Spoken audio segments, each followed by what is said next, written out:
Welcome to Black Memory of Africa on Nouvelles Afrique. Untold history, real voices, clear facts. Every Saturday at 3 p.m. GMT, we revisit the record and restore what was erased. Stay with us. They did not arrive in a single night. They came slowly, one sail at a time, one promise at a time. At first, it was trade. Cloth for gold, beads for salt, mirrors for smiles. Then the mirrors became chains. The smiles disappeared. The visitors began to count human bodies as they once counted ivory tusks. Africa did not fall because it was weak. It fell because it trusted. The continent opened its ports to commerce, not conquest. The first contracts were written in languages that few could read, signed with marks of goodwill that were later twisted into oaths of servitude. The traders who came with crosses and prayers spoke of God, but their ships carried iron and disease. They studied the coasts, the rivers, the tribes. They learned how people lived, where the rivalries lay, which kings mistrusted, which neighbors. Then they used that knowledge like a weapon. They traded favors for betrayals. They whispered to one chief that another had sold his people. They bought captives from wars that they themselves encouraged. And slowly, confusion became policy. The people who resisted were branded as rebels. Those who cooperated were rewarded with trinkets and guns. The wound opened from within, but the knife was foreign. Entire villages vanished. Families torn apart were told that their brothers had sold them. Yet the truth is harsher. No one could sell anyone freely under the shadow of the cannon. The so-called deals were made at gunpoint, signed in ignorance, or forged entirely. While men and women were dragged across oceans, those who stayed behind were enslaved in their own land. The colonizer did not need to cross the sea twice to find new captives. They turned the same kings into administrators, the same warriors into guards of foreign interests. The coastlines emptied, but the plantations spread inland. The same system changed costume and name. When the slave trade was finally declared illegal, it was not because the world had found conscience. It was because the world had found a cheaper way to exploit. Colonization became the new form of bondage. Chains turned into taxes. Whips became decrees. The markets of flesh were replaced by concessions of land. They came again, this time with flags and schools, with priests and explorers. They brought maps already drawn, as if the rivers had asked to be divided. They called it civilizing. They said the people needed light. But how do you bring light to the continent that first measured the sun? They broke the kingdoms one by one. They called the Ashanti proud, the Dahomey savage, the Zulu dangerous. They played them against each other, armed one, disarmed another. The wars of resistance were written as tribal conflicts. The heroes who died defending their homes were erased, replaced by the names of governors and generals. Then they sat around tables in Berlin in 1884 and cut Africa like a feast. No one from the continent was invited. The deserts, forests, and rivers were sliced with rulers on paper, ignoring peoples, languages, and history. One line created two colonies. One word erased a civilization. From that moment, division became the law. The French claimed one part, the British another. The Portuguese and Belgians fought for the rest. Where once there were shared markets, they built customs posts. Where there were marriages between clans, they built borders. Where people spoke one language, they forced 2, 3, sometimes 4. The French declared their colonies possessions. The British called theirs protectorates. Both names meant the same thing, control. They banned the drums that called people together. They changed names, rewrote traditions, mocked belief, and demanded tribute. They took the minerals, the wood, the harvests, and in return gave debt. And so Africa found itself enslaved twice, first in chains, then in papers. Those who crossed the ocean were scattered into silence, forced to forget their tongues, their gods, their songs. Those who remained were forced to forget their sovereignty, their dignity, their story. One half of the continent was deported, the other half colonized. The crime was total. Yet, even then, Africa remembered. The griots whispered forbidden names at night. Mothers sang lullabies that carried fragments of lost languages. In the churches, people prayed in the colonizers' tongue, but called to their ancestors under their breath. In every field, in every desert wind, memory resisted. But colonization did not only occupy land, it occupied the mind. It taught children to hate the sound of their own languages, to see their own color as shame, to think of Europe as father and Africa as child. History was rewritten until Africa appeared as an empty space waiting for discovery. The kings who built cities became legends. The scholars who filled libraries became myths, and the continent that birthed humanity was painted as needing rescue. That was the greatest theft, not of gold or diamonds, but of memory. They said independence was coming, the flags would change, the anthems would play, and the world would finally see a free Africa. But when the time came, freedom arrived dressed like its master. Colonization had not only taken territory, it had built a system, one so deep that even when the colonizer left the palace, he stayed in the treasury, the military, the schools, the banks. They replaced soldiers with advisors, governors with ambassadors, conquest with cooperation. The chains became invisible, but they never disappeared. France was among the most cunning. When other empires fell, she invented a new language, la coopération. She called her colonies sister states, her generals friends, her control partnership. But the contracts told another story. In secret, France forced its new independent nations to sign defense agreements, monetary accords, and commercial treaties that made liberty a ceremony, not a reality. Those who refused were punished. Look at Guinea in 1958. When Sékou Touré declared that his people preferred poverty in freedom to riches in slavery, France answered by burning everything she had built: hospitals, schools, offices, railways. French technicians took the light bulbs from sockets, the chalk from classrooms, even the files from desks. They wanted to prove that Africa could not stand alone, but Guinea survived. And because it survived, it became a target, isolated, sabotaged, portrayed as a warning. Across West and Central Africa, French agents worked in silence. They selected leaders who obeyed and destroyed those who did not.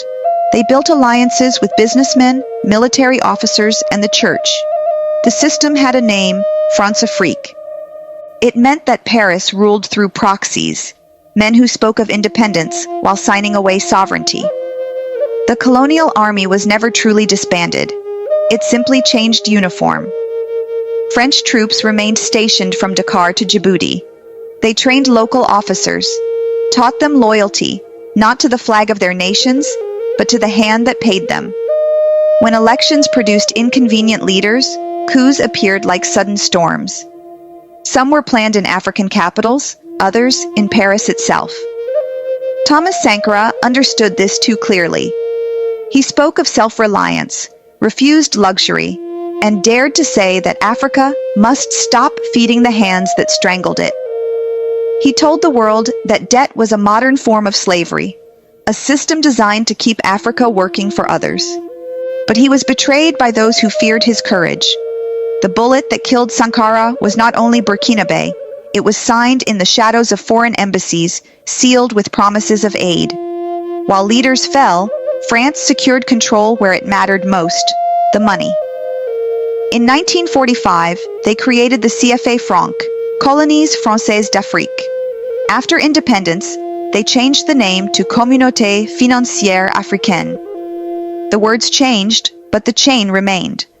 14 countries were forced to keep their reserves in the French treasury, surrendering monetary sovereignty. Each note printed in Dakar or Abidjan was guaranteed and monitored in Paris. France could devalue or revalue the currency without consulting the nations that used it. Through this single system, France maintained an empire without an army. Every contract for oil, cocoa, uranium, or cotton was priced in a currency she controlled. When African governments tried to change suppliers or renegotiate terms, the CFA's invisible leash tightened. Budgets collapsed, inflation rose, and the same creditors returned with solutions written in French. Colonialism had changed its uniform again. Now it wore suits and spoke in acronyms: IMF, World Bank, Development Fund. They arrived with briefcases instead of guns, but the goal was the same: keep Africa dependent, keep Africa divided. And divided it remained.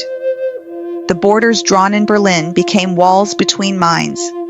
The colonizer left behind languages as fences: French, English, Portuguese, tools designed not for unity, but control. The Ghanaian and the Togolese, separated by an invisible line, could no longer speak to each other without translation. They shared history, rhythm, and blood, but their words had been colonized. The Ghanaian knows Lagos better than Lomé, because he is told his allies must be Anglophone. The Senegalese looks to Paris before he looks to Bamako. The Congolese must ask permission from Brussels to build a bridge to Kinshasa. The empire's genius was not only domination, it was disconnection. Even knowledge was weaponized. The French press became the storyteller of the Francophone world.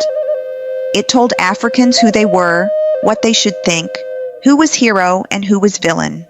When an African newspaper tried to tell its own truth, it was starved of funding, accused of bias, or silenced. When an American or British reader searched for information about Burkina Faso, Mali, or Niger, the first source that appeared was still French, in English translation. The colonizer spoke for the colonized, in every language. So when the world hears about Africa, it hears not from Africa, but from the middleman.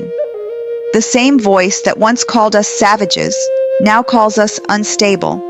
The same hand that drew the borders now draws the headlines. The same empire that crushed the voice now sells it back as news. This is how people are trained to believe that Africans betrayed each other, that our suffering was our own fault, that our corruption is inherent and our destiny sealed. But look deeper. The betrayal was designed. The division was planned. The ignorance was manufactured. Those taken across the ocean left behind families who would later be enslaved in their own soil. Those who resisted were erased from books. Those who survived were told to forget. And in forgetting, they were told they were free.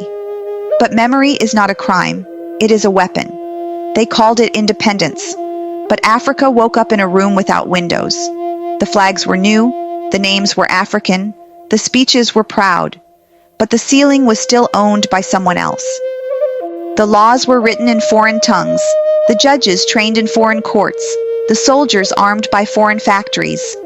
It was freedom without control, sovereignty with supervision.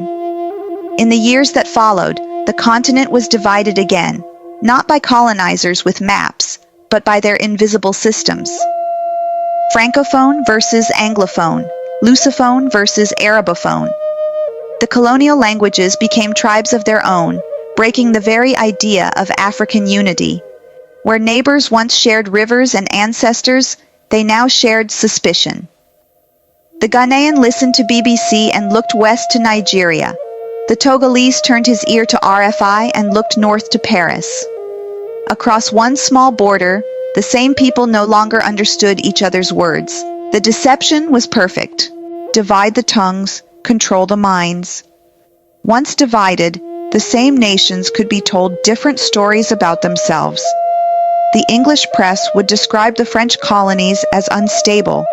The French press would describe the English ones as chaotic.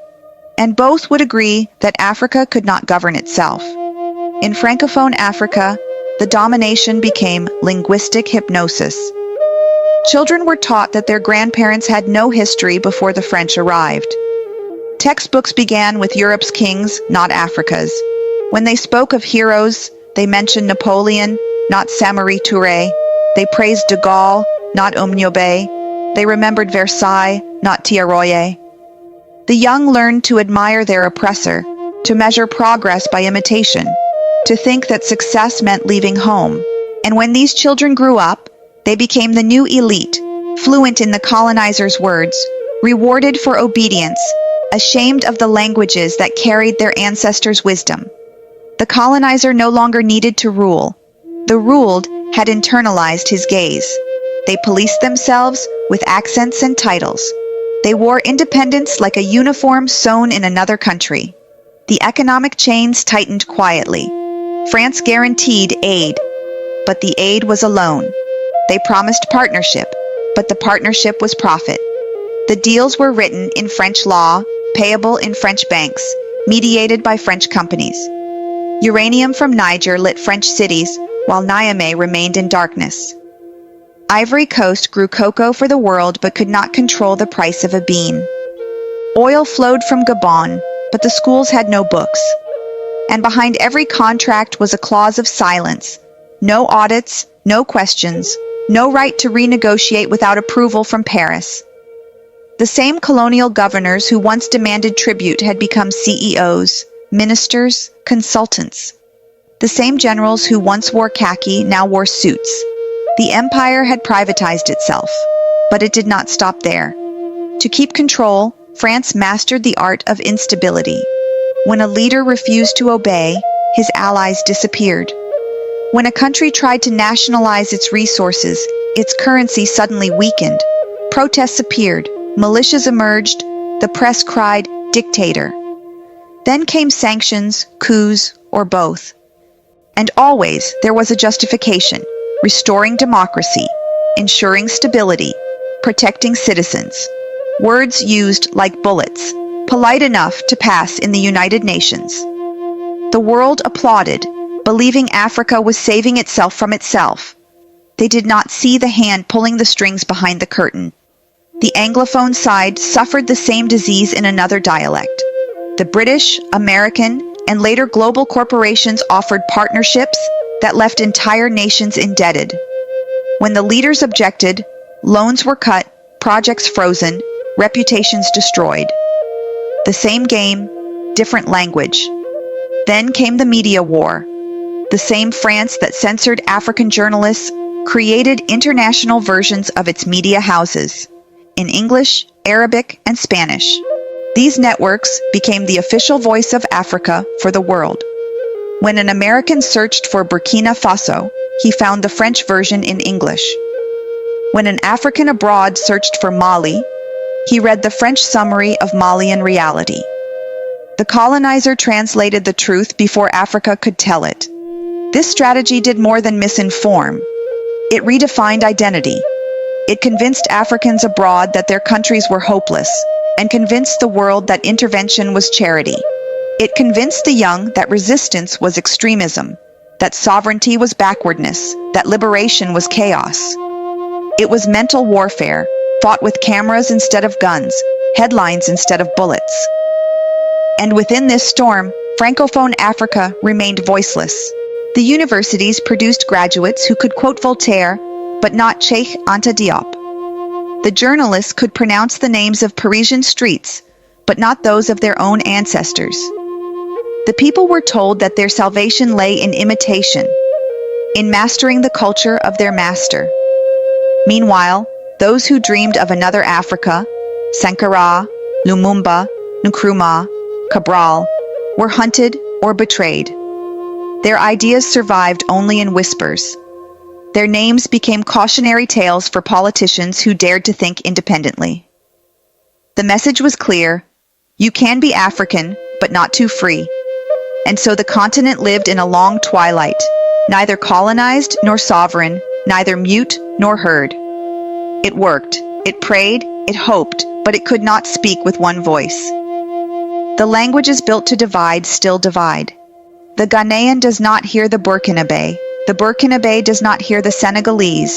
The Senegalese does not hear the Congolese. Each group faces outward, never inward. That is the greatest success of colonization: to make brothers strangers, to replace unity with translation, to ensure that no African voice can rise without being filtered by Europe first. But a silence this heavy cannot last forever. Memory is patient. Across markets, classrooms, and screens, a question began to grow. How long will we speak for others before we speak for ourselves? That question became the seed of a new consciousness. It moved from whisper to word, from word to movement. From Dakar to Douala, from Ouagadougou to Kinshasa, people began to remember that the chains are only strong when we forget they exist, and so began the new revolt, not of armies, but of voices. It began quietly.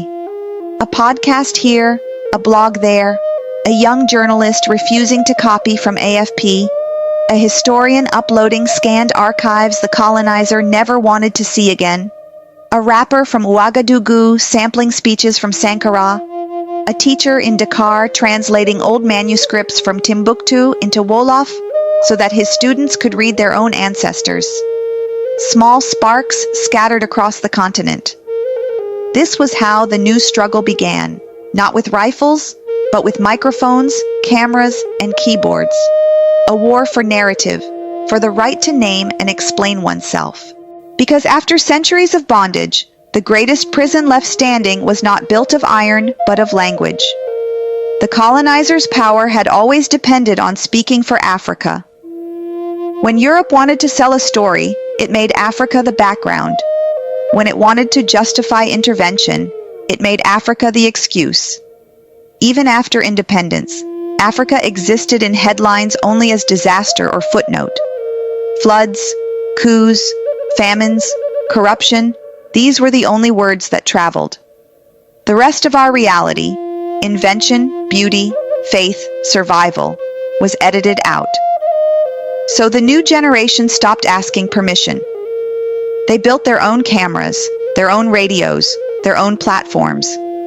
They spoke in accents unapproved by Paris or London. They mixed languages, refused grammar, called their music Afrobeats, their news independent, their culture alive. They were not waiting for validation. They were taking it. But the system fought back. Algorithms favored the old sources. Funding favored the old voices. Every time an African outlet tried to grow, the same question appeared. Who funds you? Are you credible? Where is your Western partner? Because in the eyes of the world, truth still needed a European signature. That is why Nouvelles Afrique was born, with an S at the end, for the many Africas that exist and resist. It is not a project of revenge, but of correction. It was built to remind the continent that memory is not nostalgia, it is strategy. It was built because silence had become expensive. Too many lies had been sold in the name of balance.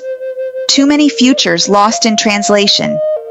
Nouvelles Afrique refuses to let others write our obituary while we are still breathing. It speaks from the ground, not from the embassy. It calls things by their names. When France calls it cooperation, we call it control. When the media says terrorism, we ask who armed them, who funds them. When they say instability, we ask instability for whom? Because the truth is simple. The empire never left. It changed uniform again. Today, it comes through cultural institutes, NGOs, scholarships, and defense missions. It comes through satellite channels and humanitarian conferences. It smiles while negotiating the price of uranium, while sending troops to protect democracy. But the pattern is the same. Dependence disguised as help. The modern colonizer no longer carries a gun.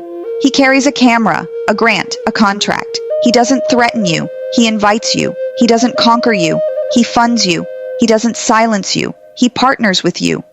And in that partnership, he writes the report, defines the metrics, owns the results. Meanwhile, the same countries that cry freedom of press use their international media to dictate what counts as truth about Africa. When Mali expels French troops, it is called a regression. When Niger rejects foreign bases, it becomes a crisis. When Burkina Faso chooses its own alliances, it is falling into darkness. And when citizens protest against neo-colonialism, they are described as radicalized. That is not journalism. It is psychological warfare. Francophone Africa suffers the most because its intellectual space is still fenced by language. The colonizer made sure that the wall between French and English would remain thick. The Francophone youth rarely read Nigerian media. Anglophones rarely read Ivorian news. Each side of Africa learns about the other through Europe. A Ghanaian learns about Mali from Reuters. A Malian learns about Ghana from France. 24. The bridge between brothers runs through the old master's house. This is how the lie survives. Because if Africans ever began to talk directly, not through translation, not through colonial filters, they would realize that their problems are the same, their enemies the same, their solutions already within reach. And that realization terrifies the system. That is why Nouvelles Afrique speaks with its own rhythm. It belongs to no capital. It does not wait for endorsement from ministries or embassies. It reports from the villages and from the ministries alike, treating neither as sacred. It names the puppets, but also the strings. It honors the voices silenced by history, the farmers, the migrants, the street vendors, as much as it questions the generals and presidents. Because a nation that cannot speak honestly to itself cannot free itself. The old colonial machine still feeds on division. Francophone against Anglophone, Christian against Muslim, city against village. It keeps the people debating identity while the resources leave quietly at night. But a generation is awakening, one that sees clearly that every border, every debt, every imported crisis is part of the same architecture of control. This generation refuses to hate the past, but it also refuses to repeat it. It is building its own media, its own art, its own science, not in reaction to the West, but in fulfillment of itself. It knows that resistance is not isolation, it is ownership.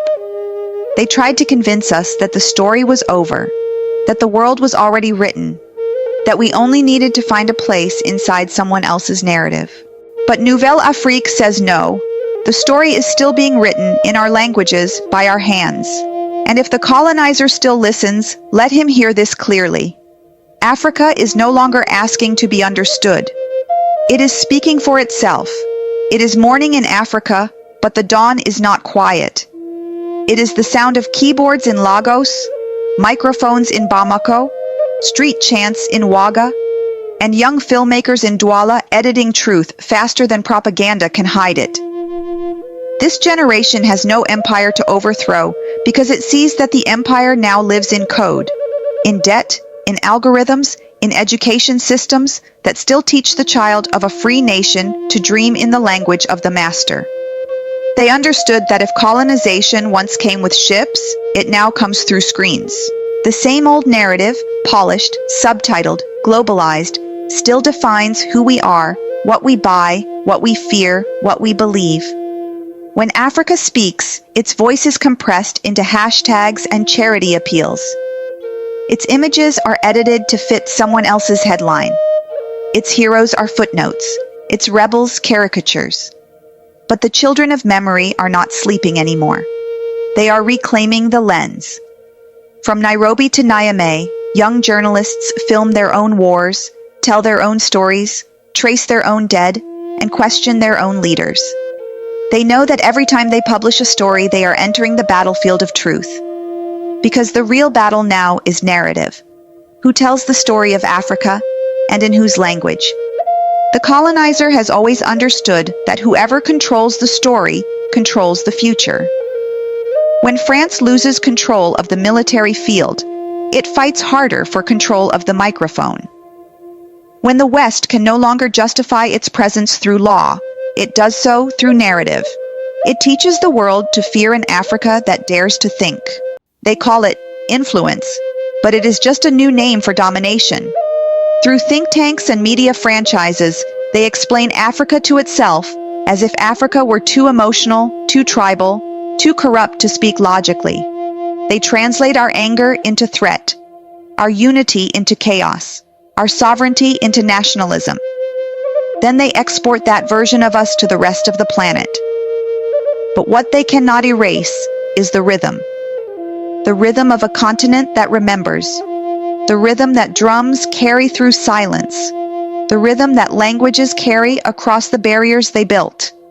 Even when the CFA still binds economies, even when propaganda still paints independence as danger, the rhythm is louder. Africa's awakening does not need approval. It does not need permission. It is happening because exhaustion has turned into clarity.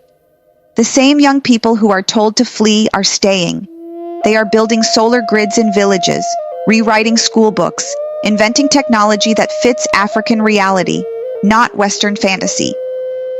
They are rejecting humiliation as identity.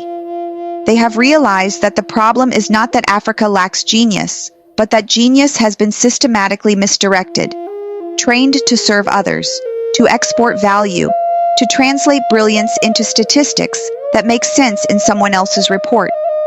The colonizer convinced Africa that excellence means leaving home. But now, leaving is not the dream anymore. Returning is.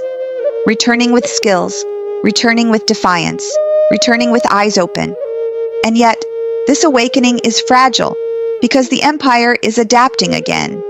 It funds influencers, co-opts activists, rebrands control as partnership for development.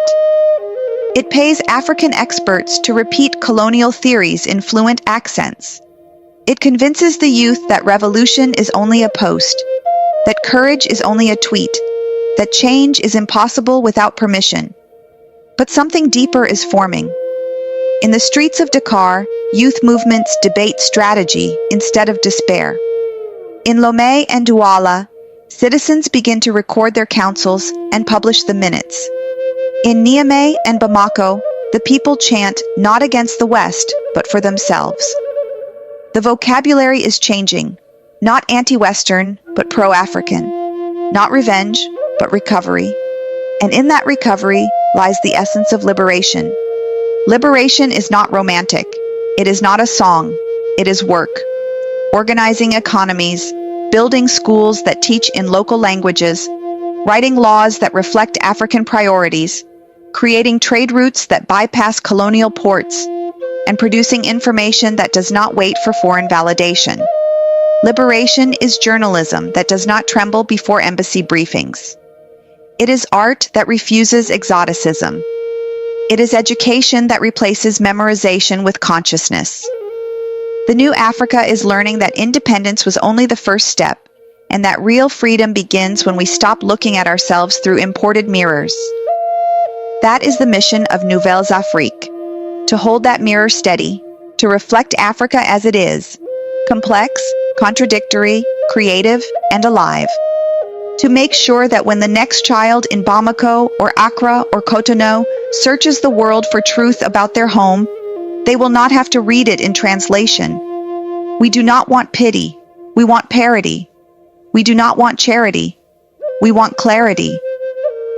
The world has heard too many voices pretending to speak for Africa. It is time it heard Africa speaking for itself, not through the accent of a colonizer, not through the filters of donors, but through the heartbeat of its people. Because if history has shown anything, it is that no empire can silence a continent forever. The same spirit that survived the slave ships, that endured colonization, that rebuilt nations after betrayal, that spirit is awake again.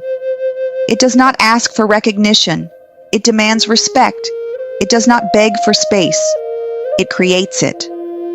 And when that voice speaks, from Bamako, from Conakry, from Ouagadougou, it carries all the centuries that tried to bury it. It speaks for the ancestors who whispered under chains, for the children who were told to forget, for the youth who now understand that forgetting is how power survives. This is the new Africa, not waiting, not imitating, not apologizing. It is the continent that remembers, and therefore cannot be defeated. You've been watching Black Memory of Africa on Nouvelles Afrique. Join us next Saturday at 3 p.m. GMT. Watch, share, and keep the record straight. Until then, stay informed.